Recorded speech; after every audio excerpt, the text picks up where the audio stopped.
Now, the point of this exercise with the big box store pricing is to capture the cost of everything, including the cost of money.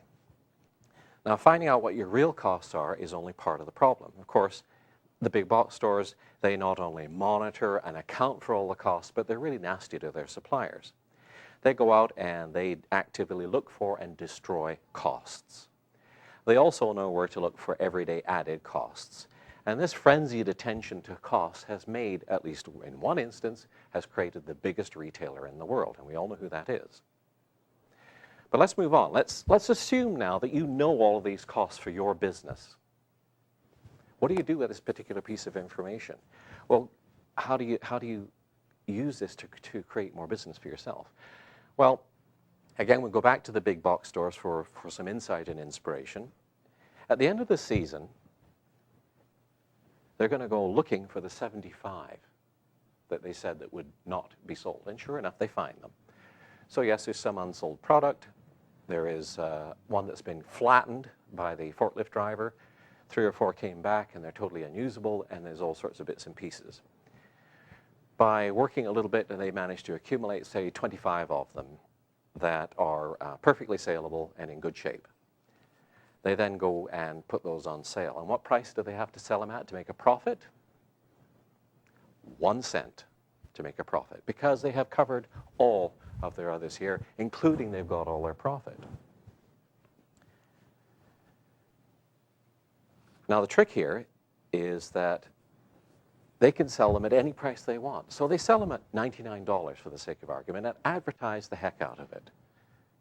So the guy across the street, who is still selling his at his original price, is wondering, what's going on? He's selling them for less than I paid for them? There must be something really wrong here. Must be the volume pricing. We hear that all the time. What happens with the big box stores is that at $99, it's towards the end of the season, they sell out completely, everybody comes rushing in and says, well, you know, my lawnmower is just about on its last legs, I'll buy it now, it's a great price. They tell all of their friends and neighbors, they've done a ton of advertising. The guy across the street, Bob's lawnmower, is stuck with last year's model because he looks like he is ripping everybody off by having too high a price. And come next year, come next April, when the lawns are growing again, he's still got last year's model. But what if you're not a retailer?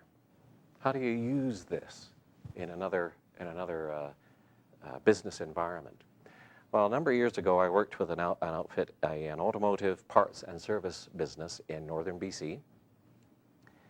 I talked about this method, and we concluded that the way to make best use of it was to make use of the sales that his suppliers would give to him.